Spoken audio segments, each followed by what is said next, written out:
Hey guys, welcome back to a new episode of the why have I forgot what basically my thoughts on the weekend's results. Do this every week now, pretty consistent with it, which I'm surprised about. So let's just go on. I go on a bit too much detail sometimes. Literally, I'll do my thing. Okay, so the first game of the weekend was Chelsea versus Luton Town, which was on Friday night. What a game! What a game! Chelsea finally showed what they can do, but they are playing against a side, let's be honest, are going to go down. So Sterling looked really good, to be fair to him. He actually looked like he was back to his best a little bit. And Nicholas Jackson getting his first goal, which is always good for his confidence. I believe, they absolutely controlled the game. But it was never going to be in doubt, let's be honest. Luton just didn't have the ball. They didn't shoot. They didn't do nothing. And so, they were always going to win. And I like this look at Chelsea's side. I really do. The couple of players I don't like, though, I don't like Conor Gallagher. I don't know how he managed to get into that team constantly. I guess once...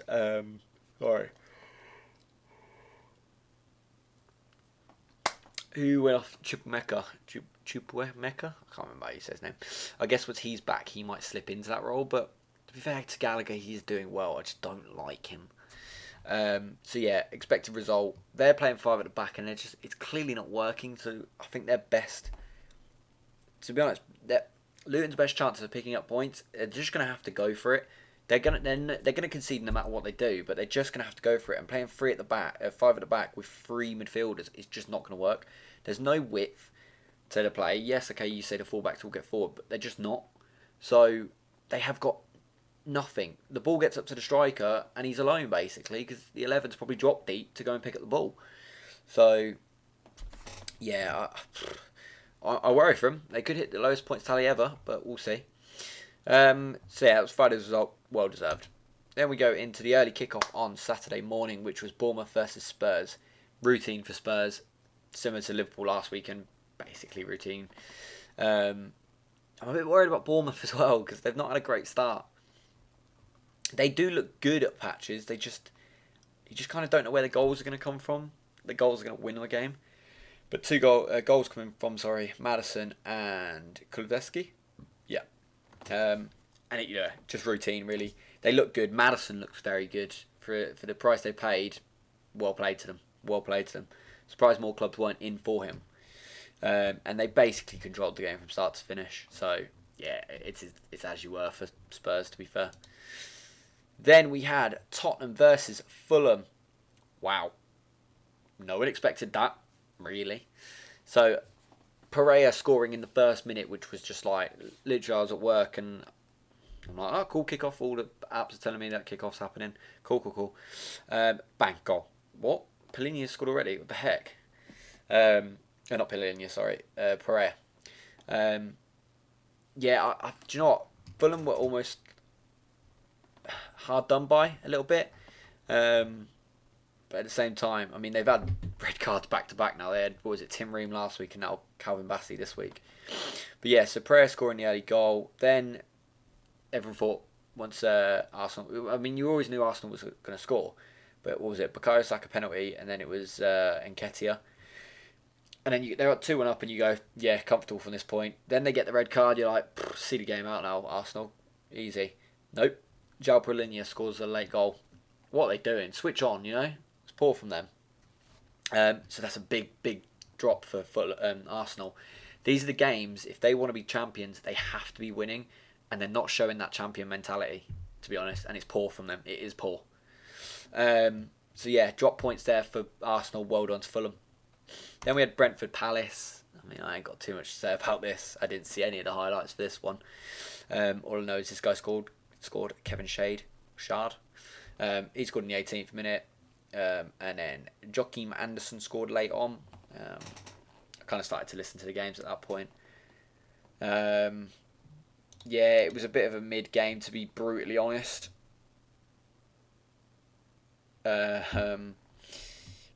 Palace probably... I mean, you look at the stats. Brentford had all the ball, which you expect. But mainly, to be honest, Palace probably controlled that game a little bit more. They had one shot on target, Brentford, to score it. Very lucky, but yeah, it's a dead game. Similar to this next one, but late drama, Everton versus Wolves. It just wasn't exciting in the slightest. Just a boring game the whole time throughout. Saar played very well because I'm pretty sure Everton had a fair few shots. Yeah, they did. But mainly Wolves' ball. But then a late goal by Sasa Kalazovic. I probably butchered that. Late goal from him, but yeah, I'm happy for it. Screw Everton. Don't like them, obviously, for obvious reasons. Down they go. Yeah, overall again, no, boring game. The 3 o'clock kickoffs weren't that exciting, if I'm brutally honest. Apart from this one, which was United versus Nottingham Forest. Again, what a start from Forest. Blew them out the water off the bat. Taiwo Awoni scoring in the 2nd minute. And then, comical error from Onana. What's he doing? He's literally been sat down. He looked like an idiot.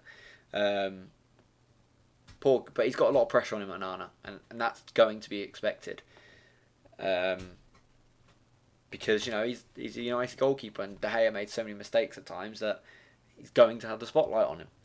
And then Willy Bolly scoring in 4th minute. So 2-0 down in 4 minutes. United must be like, what the heck's going on?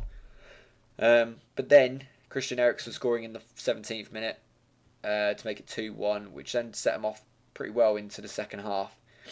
Casemiro, I believe it was a pretty good strike from Casemiro's end. Or am I wrong? No, based off that picture, it was not a good strike. I thought he scored a good goal. So yeah, Casemiro scoring, and then it didn't help that Joe Worrell got sent off for Forest in the 67th, which then led to a Bruno Fernandes goal, which was a penalty, soft penalty. Rashford didn't take a lot for him to go down. I'm just saying, if that was Salah, uproar, mental scenes from most people. So, but it's fine. Rashford, English talent, blah blah blah. So yeah, if you look at it, it's a good win for United. It shows some good character that they've come back into that game. Should they have gone 2-0 down in the first place? No. But it's good to see they've got weaknesses. So, and then we had probably my favourite game of the weekend, if I'm honest. I watched it and I really enjoyed it. There was an obvious game that should have been my favourite, but this was my favourite. So, early doors, Ward-Prowse scored. Good goal. Decent, just did Ward-Prowse things. It was actually, I went into it and I really didn't think West Ham would get anything from this. And then it was Jarrod Bowen scoring, and then Antonio scoring literally straight after that. They just rotated a little bit. And they just looked comfy. They really did look comfy. A late goal from Pascal Gross. It was just a pretty straightforward goal. I mean, I imagine this man's quite annoyed from not getting a clean sheet. But yeah, West Ham were good from the off. I mean, look, if you base it off stats, poor unlucky Brighton really. But I thought West Ham looked good. I generally think they deserve to. My camera is so high up, but then you kind of get my background, which is cool, which I want to be in there. So anyway, rambling. Yeah, West Ham looked good, and if it could be a little underdog story for them this season. Then we go into Sunday. This game I didn't even know was playing because I was trying to listen into the Man City Burnley game. Not Man City Burnley, sorry, Man City Sheffield United game. So I didn't even know this game was going on, if I'm brutally honest. But 2 goals from Matty Cash in the 8th and the 20th minute. They did get one back straight after half time with Lyle Foster, but Moussa Diaby finished the game. Moussa Diaby looks very good. I mean, they paid a lot of money for him. It was like 50-odd million, wasn't it? But so far, looks very worth the money. And do you know what? Aston Villa are doing their bit. They're doing their thing. They're just doing their thing. They're ticking away. They're getting the points. They're scoring the goals. It just looks good from them. And it's nice to see. I don't mind Villa. I know a Villa fan. She'll know. So yeah, they just look good. I mean, people probably aren't really watching them as much as us because there's a lot of focus on your Brightons, your Newcastles and stuff like that. But Aston Villa are doing their thing, and people need to keep an eye out for them because they're going to be challenging for that, not title, no, they're going to be challenging for that top 4 area. You know, they're going to be going for European football again this season, so good on them. Then we had Sheffield United, Man City. Sheffield United, you had one job to do, and that was stop City, and you nearly had it, you messed it up. Look, Haaland, God, he couldn't have had more shots if he tried. He really wasn't at it. It wasn't his day. He wasn't at it. It just wasn't his day. Time after time again, he would shoot, miss, blah, blah, blah. Then he got his penalty, scored it. Routine. And then Bogle scored this really nice goal at the end. A bit of a calamity, really. Like, I don't know what Kyle Walker was doing or thinking. Like, it was just rubbish from him. It was a nice goal, to be fair to Bogle. Literally crossed the goal into side netting. There was talks that McBurney could have made him standing in an off position, put the keeper off, but no way. And then Rodri scored right at the dead, and that's just what champions do, don't they? Man City looked good again. The goal wasn't like superb. The actual finish was really nice from Rodri. I actually liked how he hit that, but the build up for the goal wasn't that great. But yeah, City are just doing City things. I mean, look, they did control the game. They deserved to win the game. That's what City do. But look, it looked a bit shaky there, and it was just a shame that they pulled through and got the 3 points. And then the last game of the weekend, my team, Liverpool. What do we say about this? Look, bad start. Trent's booking was a fair booking. He threw the ball away. Yeah, completely. Definitely a booking.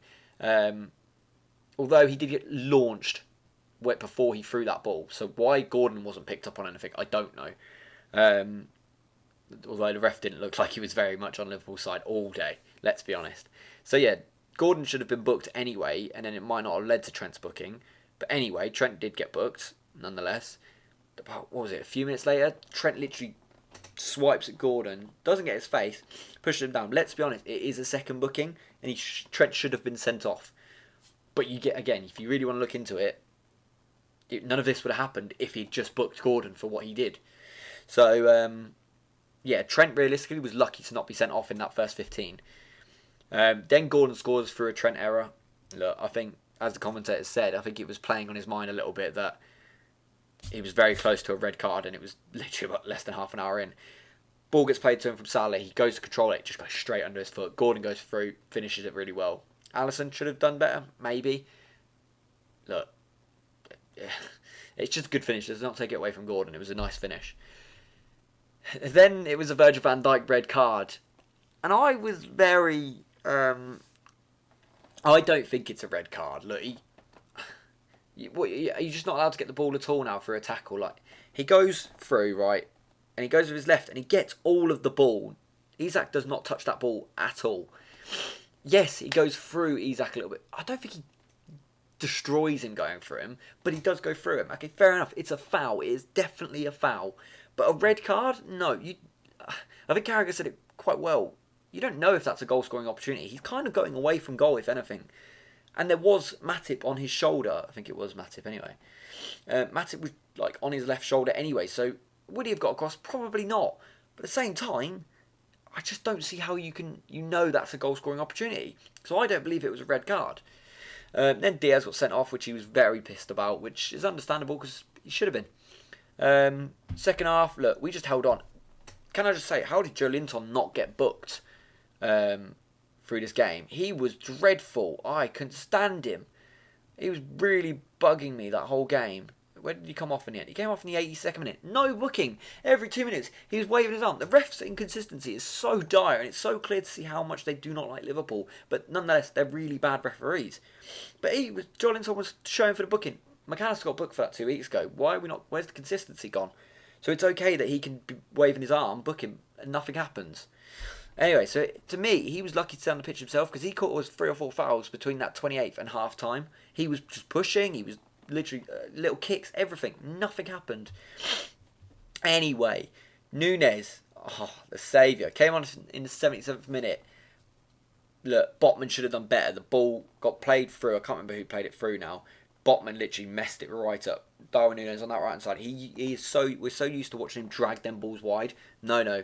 Boom, straight in the bottom corner. What a goal. goes off, knee slides, blah, blah, blah. Loads of hate from Newcastle fans, as you expect. And then they try and shore it up a little bit. No. Big Darwizzy does it again. Ball, I don't know what their midfielder was doing. I think it was Guamarez. Literally just kicks it straight at Elliott. Bounces off Elliott to Salah. Salah plays the most perfectly weighted through ball to Darwin. Darwin does the exact same he just did for the goal before. Straight into that side netting. Scenes, 93rd minute, win it at St James's Park. What a result and what a weekend of football. Guys, look, the English Premier League is brilliant, and this is how the table stands at the moment. City, as you expect, clear at the top. West Ham doing very well early doors. Tottenham doing very well. We're doing well. Well, we are doing very well. We've had 3 tough games. We've had Bournemouth was an easier game, but we had Newcastle and Chelsea who are top 4 candidates, and we have drawn with Chelsea, which, let's be honest, there should have been a penalty in that game, but we were lucky to probably get the draw because Chelsea were the better side. Newcastle, we don't talk about Newcastle. So yeah, but a few teams here, Sheffield United, Burnley, Luton and Everton, all on 0 points. Bad starts for them for. Not how I thought a couple of them teams would be. I thought Everton would have been a bit better off, and I thought Burnley would have been better off. These two I expected. And then Bournemouth having a bad start. So yeah, guys, if you have enjoyed this, make sure you leave that like, subscribe if you haven't, and hit that bell for notifications. And I will see you next time. Peace, guys. Ciao. Bye.